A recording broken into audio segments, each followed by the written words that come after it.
Well, good morning.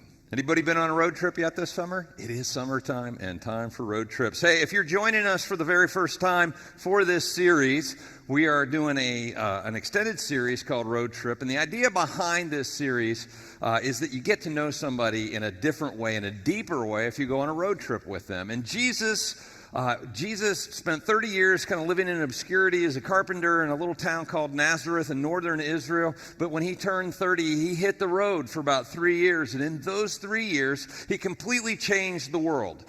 Actually, the world didn't change in those 3 years, but he laid a foundation that completely changed culture, the world, everything changed. We date time after this guy. He had an impact in those 3 years. And thankfully, there were 4 people who wrote down a thorough account of the road trip. And what we're doing over this 8-week series is we're leaning in and listening in on the interactions, some of the interactions that Jesus had out on the road and getting to know him better. So if you've not been here for this series, you can go back online and watch online. We got all the sermons there at vineyardwheeling.com. I'd encourage you to do that. So Jesus spends 30 years in a little town called Nazareth. That's why we call him Jesus of Nazareth, right? And so he lives there, and then he hits the road. Now, Israel is broken into three, at this point in time, 3 different regions. Actually, it's probably more than that, but for our purposes, we'll go with 3. The northern part is called Galilee, and that's where Nazareth is. It's in the north part of the country. There's a lake there called Lake Gennesaret. Maybe you've heard of it as the Sea of Galilee. It's not a sea. It's a little inland lake. I don't know why they call it a sea. But Jesus, when he sets out on his road trip, he goes from Nazareth to a little town on the northwest part of that lake called Capernaum. And that's kind of home base for him. That's where he hangs out, and then he goes off and does trips from there. The central part of the country, do we have the map up? We do. It's called Samaria. And Samaria is where the Samaritans are from. Has anybody ever heard of a Samaritan? There's one guy, he was called the Good Samaritan. You've heard of him? That was a story that Jesus made up to illustrate a point, because the Samaritans and the Jews didn't get along. They were different cultures, different religion. They despised one another. And the fact that the Samaritan helped out a Jewish guy, that was a big deal. That's not the story. That's not our point for today, but just a little insight into who Jesus was. Jesus would travel through Samaria on his way to the southern part of the country, which was called Judea. And in Judea we had Jerusalem, the little town of Bethlehem was down there, and some other things. And Jesus would travel often between the two. Now, many Jews would not go through Samaria because the Samaritans were considered less than and unclean, and they didn't want to deal with them. They'd walk around. But Jesus always walked through and spent time with the Samaritans. Again, just another insight into who he was. And so, you guys have your heads geographically around this now? You know where we are? So we're going to find Jesus today in Capernaum up on the Sea of Galilee. He's hanging out with his disciples. We're further into the story now. We're going to be in Matthew chapter 14. So if you brought your Bibles, you can open up to Matthew 14, and we'll be there in a minute. And we're going to find Jesus and his disciples in a storm. Now, several years ago, my son Deuce and I were doing a motorcycle trip on the Blue Ridge Parkway, and we were coming up from North Carolina up through Virginia, and we got right outside the Meadows of Dan, Virginia, and we hit an afternoon thunderstorm in the mountains, and it was the thunderstorm of thunderstorms. There were actually tornadoes in this thunderstorm, lightning everywhere. It was a scary situation, and there was nowhere to pull off, nothing to get under, and we couldn't stop if we wanted to because the lightning was striking all around, so we had to keep the tires on the road, and we were cruising along at about a raging 10 miles an hour because we couldn't see any further through the rain. It was pelting us so hard, and we really wondered if we were going to make it. Lightning all around us, winds blowing trees down, we're going around trees in the road, and we made it to the Meadows of Dan, Virginia, eventually. And after about 45 minutes of riding through this storm, and ended up in a little deli there, a little cafe. and dried off, and well, there's other stories that unfold from there. I love adventure. I love road trips. Anybody else like road trips? But have you ever been in a storm like that where you're totally exposed? Golfers probably have been. They stand out there with their clubs in the air like this. No, but when you're exposed like that in a storm, it's a scary thing. You wonder if you're going to make it. Now, contrast that to many years back, we used to rent a cabin right outside of Snowshoe for a week at New Year's. And every year we'd go down, and there's a group of about 15 or 20 of us, and we would just sit in the cabin. We'd go for hikes, or hikes in the snow sometimes, because it would snow that time of year. But this one particular year, this storm blew in on the mountain. And in 2 days, we got about 3 feet of snow. All right, and so it's a storm, right? You can't see, and you're watching the snow pile up, and you're like, oh my goodness, I wonder if we're going to make it. Yeah, that's not it. That's actually a picture I found on the internet, but it kind of looked like that. I didn't take a picture. I wasn't thinking. So anyway, that's me. No. So anyway, very different experience though. You know, we're sitting inside by the wood stove. We got plenty of wood. And we're eating and drinking and playing cards and just enjoying the storm, thinking this is a big deal. I hope we make it off the mountain someday. You know, we might be snowed in, and if we run out of food, that's going to be bad because, you know, Dahmer party and all that. But anyway, but it was a very, very different experience. See, storms can be different depending on the circumstances surrounding the storms, and really depending on shelter. But we find Jesus and his disciples in a storm very unsheltered. And those are the scary ones. Those are the scary ones. Now, Jesus is in Capernaum with his disciples.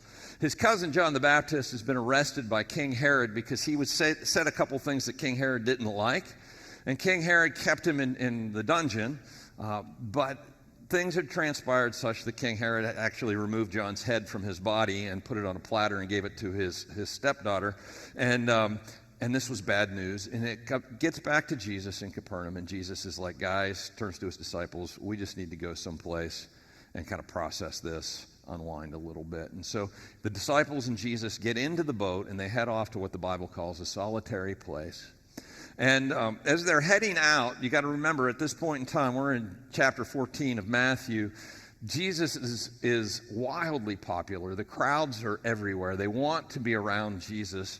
And the crowds watch them leave, catch wind of where they're going, and head out on foot around the lake. And when Jesus gets to where they're going, which isn't very far, it's a matter of miles, but when they get to where they're going, the crowd is there waiting for him. And it's somewhere, it says about 5,000 men, not counting women and children. And so we're talking about 10 to 20,000 people are waiting for Jesus as he hits the shoreline and steps out of the boat. And so he begins to teach and heal. And they have a day of ministry on the shores of the Sea of Galilee. And it's going really, really well. But the disciples are starting to get nervous because they're going to have crowd control issues if these people get hungry because there's no food out there to feed them. They're out away from any town, and there's nothing to give these people, and hungry people get cranky. They get hangry, right? And 20,000 hangry Galileans on the shores of Lake Galilee. I mean, it could be bad. And so they go to Jesus and they say, Jesus, send them home, send them back to the towns to get food because we can't possibly feed them. Even if we had the money to buy food, there's no place to buy food. Send them back. And Jesus goes, no, it's all right. You take care of it. You feed them. And they look at him like, really? Yeah. You take care of it. You feed them. And they're like, oh, we don't have anything to feed them. And even if we had the money, and Jesus is like, take care of it. And so they go out into the crowd and they're like, hey, do you have any food? Do you have any food? Do you have any food? And they find a little kid with a box lunch, a couple pieces of fish and a couple pieces of bread. And that was all they could find in this whole crowd. Very unprepared bunch of people. And anyway, they take this box lunch back to Jesus and said, this is all we got. And Jesus is like, okay, have them sit down. And he prays over it. And it multiplies, and he feeds the entire multitude of people with this box lunch. And it is a full-blown miracle, and everybody knows it. And the murmur starts in the crowd. Did you see that? He can make food. He's got, if there was any question to this point that this guy had some powers from on high. They're gone. They all witnessed the miracle and tasted it, right? And they're thinking, he can make food for us. We'll never have to work again. He can make food for us. He's got that power. He's got the power to kick the Romans out. He's the one. Let's make him king. And that's what is rumbling through the crowd now. Make him king, king, king, king. And that's not Jesus' agenda, as we know, as we've discussed in this series. And so Jesus has got to shut this thing down, and he's got to shut it down fast. And that's where we're going to pick up in Matthew chapter 14 and verse 22. And it says this: Immediately Jesus made the disciples get into the boat and go on ahead of him to the other side, while he dismissed the crowd. After he had dismissed them, he went up on a mountainside by himself to pray. And later that night he was there alone, and the boat was already a considerable distance from the land, buffeted by the waves, because the wind was against it. So Jesus shuts it down with the crowd, says, you guys got to go home. This is it. The disciples are in the boat. They're on their way out onto the lake, heading back to where they came from. And Jesus goes up on the mountainside by himself to pray. Well, the disciples, as they are heading out onto the lake, they're running into a storm. Now, we know from the geography of this part of this region of the lake that there's a gap between two mountains where the wind will come whipping right from between the mountains and right out on the lake and create just these crazy windstorms. So this isn't a thunderstorm, lightning storm. This is a windstorm. And if you've ever been out in a small boat in a windstorm on Lake Erie or wherever else, it's scary. It's very scary. And these guys are out in this storm. Now, this is important to understand. And this might just challenge your theology a little bit, and that's okay. That's actually really good. Jesus sends his disciples into the storm. Remember, this is Jesus.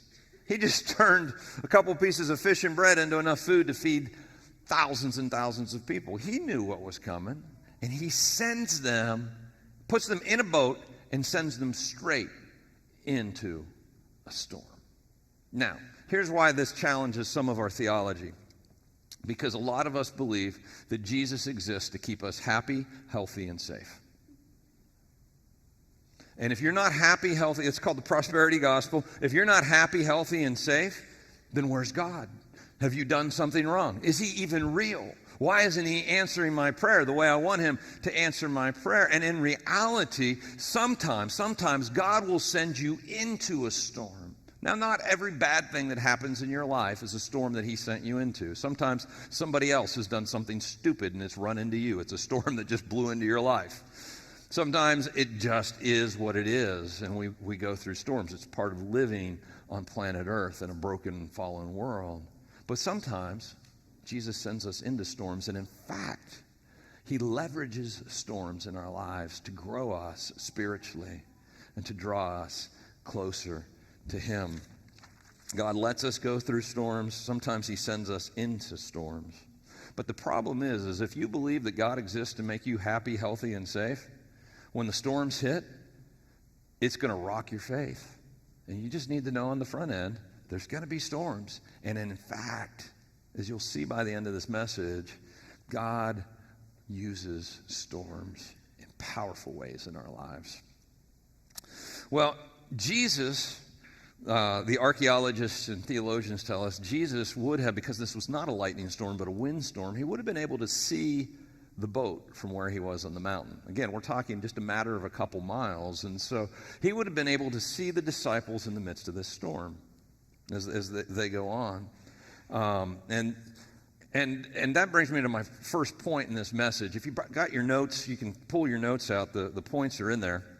And I just want you guys here at 11:15 to know that I accidentally deleted point 4 last night. They're in your notes, but I didn't realize that till the end of the last service, so 9:30 only got 4 points. But anyway, you get 5. So it pays to come to later service. Anyway, when you're in a storm, you're never out of God's sight. When you're in a storm, you are never out of God's sight. Jesus can see them in the storm. Now, they're freaked out. They're praying like they've never prayed before because they don't know if the boat's going to capsize or if they're going to make it. They're not making any headway in the wind. They are just holding on for dear life. But Jesus sees them the whole time. I think that's one of the things we'll question. God, do you even see what's going on here? What I'm going through? You know, there are some of us who are in a storm of addiction right now. Maybe it's your own addiction, or maybe it's somebody else's addiction.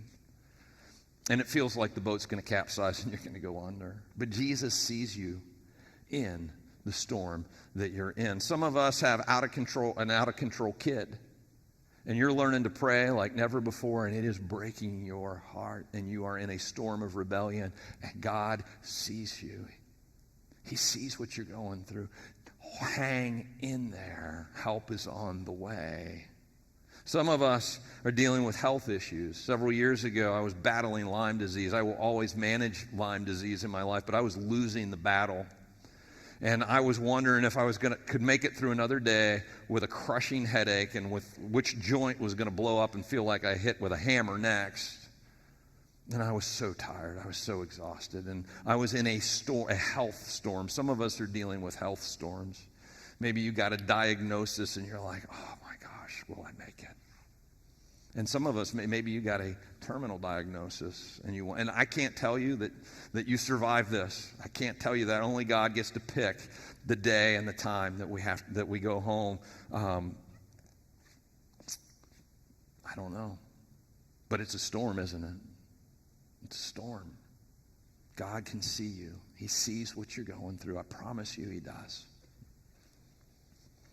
I have a friend who a couple weeks back, well, actually last week, got sent home from the hospital. Her husband had a terrible disease, and the doctor sent him home and said, you know, he got a couple weeks. And I went and saw him, and he's a spunky guy. I mean, he was like, I'm going to beat this thing. I'm fighting. I'm not ready to go yet. He had me convinced, actually. And then I got the call the end of this week, middle of the night, that he had passed. And my friend is wrestling through a storm of grief. There's several of us wrestling through a storm like that. And you got to know that God sees you. You're not out of His sight. You are not out of His sight. He sees us in our storms. Some of us have lost jobs or are homeless. We're dealing with a financial storm. Or some of us are going through a breakup or a divorce. You're in a relational storm. Others of us have set out boldly to try something and it failed gloriously. And now you're wondering if you can succeed at anything, and you're in a storm of confidence and wondering whether you're going to make it. God sees you. He sees you. Jesus sees you in the storm. You're never out of His sight. And in verse 25, it says this. It says, shortly before dawn, Jesus went out to them walking on the lake. Jesus went out to them. There's so much in those few words. He goes out to them walking on the lake. When? Shortly before dawn. All right, so it's about 6 o'clock in the morning, right? He sent them out on the lake last night around 4 o'clock in the afternoon. They've been wrestling against the wind for 12 to 14 hours. They've been in this storm for a really long time. I guaranteed they began to pray early on. And Jesus doesn't show up until 6 a.m. What's with that? Oftentimes the storm lasts longer than we want it to. But God's up to something even in the midst of that. But He comes to them walking on the lake. And when you're in a storm, Jesus will come to you. And it is actually in the storms of life, at least this has been my experience and the experience of the people that I have talked to and done life with, is that it's in the storms of life that we encounter the power and the presence and the purpose of God more than any other time. There's something about storms that build our faith, that pull us closer to Him, that teach us how to pray. He's up to something powerful in the midst of storms. Don't despise the storms. In verse 26, it says, when the disciples saw Him walking on the lake, they were terrified. It's a ghost, they said, and they cried out in fear. But Jesus immediately said to them, take courage, it is I. Don't be afraid. It's 6 o'clock in the morning. The sun hasn't come up yet. All they're seeing is the silhouette of a person walking on the water. Of course they're going to think it's a ghost. People don't walk on water. They've never seen Jesus walk on water. This would be completely, what else could it be but a ghost? And they were terrified. And Jesus says what God says over and over and over again throughout the Old Testament, throughout the New Testament. He says, take courage, don't be afraid, fear not. Take courage, don't be afraid, fear not. I think maybe there's something about being a human being that lends us toward this idea of fear. Like, we're frail people, and we tend to get all wrapped around the axle of fear, don't we? And obsess on fear. And God is just like, no, don't fear. You know, it's a scary situation, whether the Israelites are going into battle or the disciples are facing a storm. But whatever it is that you're facing that scares you, God would say the same thing to you, fear not. And Jesus says this, he says, it is I. But actually, what he said in the Greek is he said, I am, which is appropriately translated, it is I. But also, when God was speaking to Moses in the desert and sending him to Egypt to free his people, Moses said, who do I tell the Pharaoh it is who sent me? And God said, tell him, I am sent you. It's how God addressed himself. It has two meanings. And Jesus is telling his disciples, look, don't fear, take courage, I am is with you. Not just Jesus, but God. God is in the midst of the storm. Take courage, don't fear. We don't have to fear storms because God is with us in the storm. And then he says, Lord, if it's you, Peter replied, tell me to come to you on the water. Now, who says that? I mean, I love Peter because Peter has impulse control issues, and I can kind of relate, you know. I mean, he acts before he thinks. He speaks before he thinks. Nobody says, oh, a ghost just told me to come to him on the water, or just told me that it's Jesus, and I don't even know. He didn't even think about it. Oh, it's Jesus, you tell me to come to you on the water? I don't know, whatever. But Jesus is like, oh, all right, come on. Come on. Come, he said. Then Peter got down out of the boat and walked on the water and came toward Jesus. Now, people get down on Peter because he eventually sinks, which we'll read about in just a moment. But the dude was walking on the water. When's the last time you've done that? I mean, he had the guts to swing a leg over the side of that boat and plant a foot on the water and swing the other leg over the boat and try and stand. And he does. Peter had a sense of adventure, no question about it. There's a book that was written several years ago by a pastor named John Ortberg called If You Want to Walk on Water, You Got to Get Out of the Boat. And I am absolutely convinced that this life that we live is supposed to be an adventure, that we are not supposed to be living in fear. That's not God's best for us. I don't think God's mad at us if we're dealing with that, but that's not his best for us. He wants us out on the water. And Peter had the gut. He was the only one of the 12 to have the guts to swing his legs over the boat and start walking on the water. But, you know, the reality is that Peter wasn't walking on the water. Did you know the laws of physics prohibit people from walking on water? You can't do it unless you can run really fast. I'm just kidding. You still can't do it. There's a little lizard called the Jesus Christ lizard. Has anybody seen that? This is totally an ADD moment. It actually runs across the top of the water, but you can't because we can't. Peter wasn't walking on water. You know what Peter was walking on? He was walking on the Word of God. Jesus said, do it. And so he believed he could do it. And he defied the laws of physics. But he was walking on his faith. He was walking on Jesus' words, not the water. He can't walk on water. You can't stand on water, but you can stand on the Word of God. There are times in your life where you will look back and you'll go, I don't know how I made it through that. But you will have walked through on the promises of God, on your faith in God. And it will oftentimes defy logic. And it's true. I've seen it over and over again. But you know what happens? We get paralyzed with the what ifs, don't we?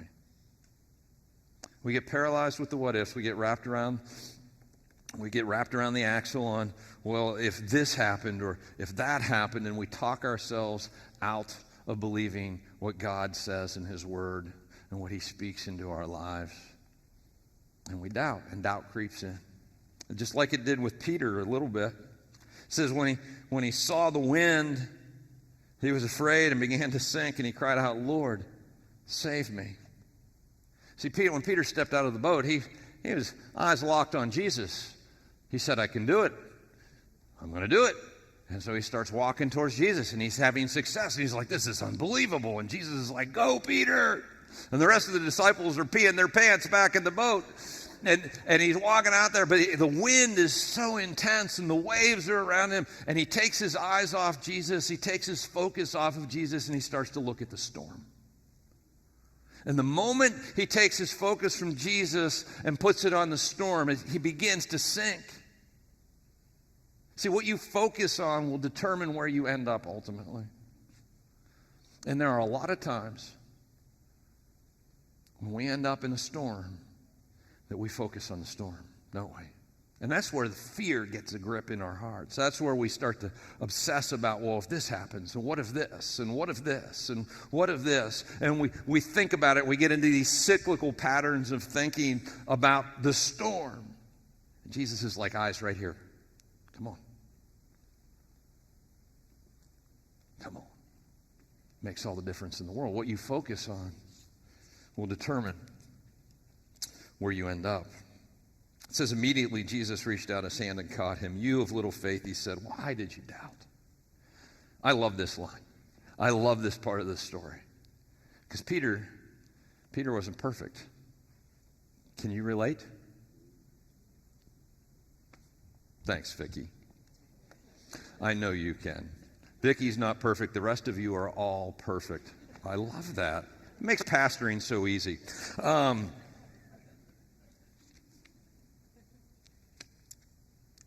Peter sinks, but Jesus reaches out and catches him. It is better not to doubt. It's better not to doubt. You will get through life with a strong faith, with so much more fun, so much less anxiety. It's better. But the truth is, you're going to have your moments, aren't you? I'm going to have mine. We all wrestle with doubt from time to time. And here we see Peter. He's crushing it, and then he's messing up. And he calls out to Jesus, help. And Jesus reaches down and picks him up. And you know what I see here? I see that Jesus catches sinking doubters like me and like you. I think we beat ourselves up so much. We're like, God can't love me because I doubt. No, I think he's like, Jesus is not nearly as uptight as most religious people are. He's probably not as uptight as you are. You're harder on yourself than he is. You're going to have moments when you wonder, when you have questions. But hopefully this storm builds your faith, and it'll be stronger in the next storm. And in the meantime, if you call out to him, he'll reach down, pull you up out of the waves, and walk you back to the boat. That's what he does. And then in verse 32, it says, and when they climbed into the boat, Jesus and Peter, the wind died down. Then those who were in the boat worshipped him, saying, truly you are the Son of God. And this is the first time that the disciples acknowledge out loud that Jesus is the Son of God. And when you think about it, he just fed 10 to 20,000 people with a box lunch. He walked on water. He helped Peter walk on water. And he calmed the storm all within like a 14-hour period of time. That's pretty good. You really are the Son of God. Who else does that? Who else does that? What a road trip. If you go on a road trip this summer, I can pretty much guarantee that this is not going to happen. Road trips with Jesus were very, very exciting.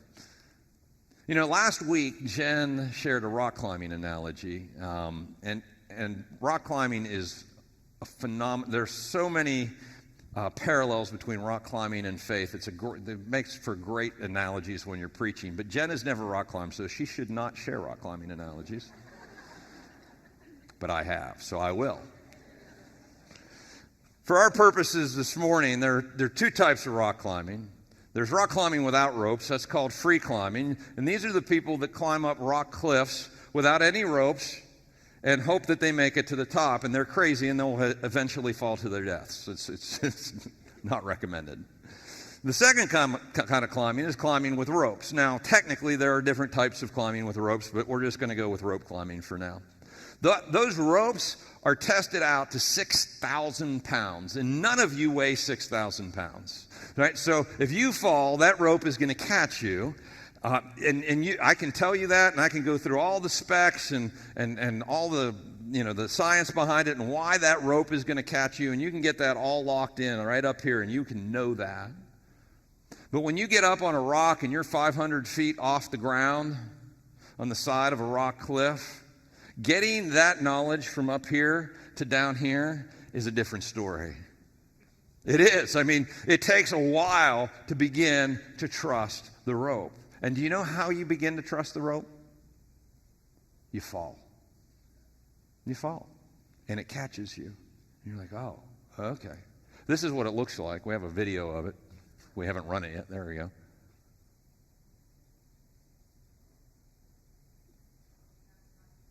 That's not me either. That's correct.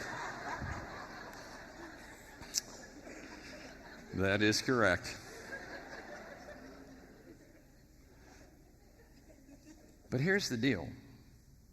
When you learn to trust the rope, climbing feels completely different. Before you trust the rope, you're all tense.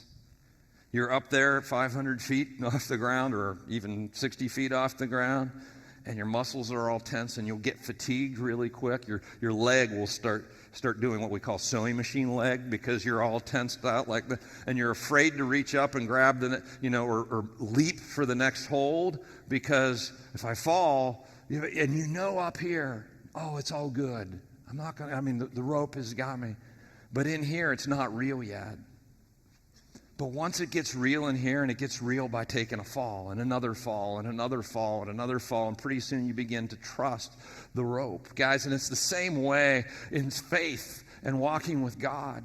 It's the storms. We go through one storm and we see, oh, yeah, it took a lot longer than I wanted it to, but Jesus was there the whole time. He saw me the whole time. He came to me on the water. He got me through. And I learned something, and I grew, and I became closer to him. And you get into the next storm, and you're like, well, I'm not going to freak out as much, but it takes a little longer. And now where is Jesus? And then you make it through, and he shows up, and your faith begins to drop from up here to down here. And guys, when it gets here, you face storms differently. You face life differently because when you trust the rope, it's fun. It's an adventure. You can take a leap of faith, knowing that rope's going to catch you. And in life, guys, when you know that God's got you, that God's with you, when your faith drops from your head to your heart, and the only way I've seen that happen super effectively is just by going through storms. And it's hard. Storms are hard. They can be exhausting. But God's in the middle of them. He sees you. He comes to you, and you get out on the other side, and you're like, oh, my goodness, I'm a different person. It's how God grows us and changes us, develops us, strengthens our faith through the storms of life. Don't despise the storms. He's building your faith. And like I said, life's supposed to be an adventure, not lived in fear. And fear is almost an epidemic in our world today. Fear and anxiety. And I don't think God's mad at you if you're wrestling with that. But I would say he doesn't want that for you ultimately. He wants you to learn to trust the rope, to trust his son. Not just up here, but down here. At the beginning I shared the story about Deuce and I out on the Blue Ridge Parkway versus in the cabin, and how those two storms were completely different. One was terrifying, and the other was kind of peaceful and fun. And the difference is that we had shelter in the storm. And ultimately, that's what God wants to be for us. He doesn't protect us from going through storms, but He does protect us in the midst of storms. And you can have not just shelter, but peace, even fun, in the midst of some of the most trying situations you'll face in life, when your faith falls from here to here. Now, there are some of us going through storms right now. And you're like, it's very disorienting, isn't it? If you're in a storm, you know this. God sees you. He loves you. He's coming to you. And He's going to get you through. But let me encourage you, if that's you, if you're in that boat, so to speak, don't do it alone.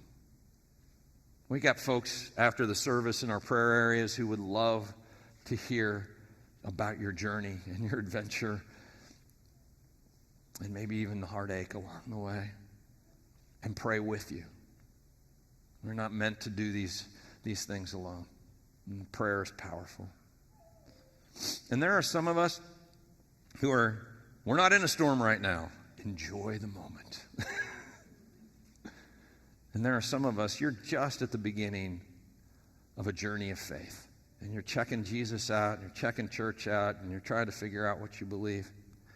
And what I would say to you is, if that's where you are, this is the life that God has for you. Not that He is going to eliminate all storms in your life, but He will leverage them.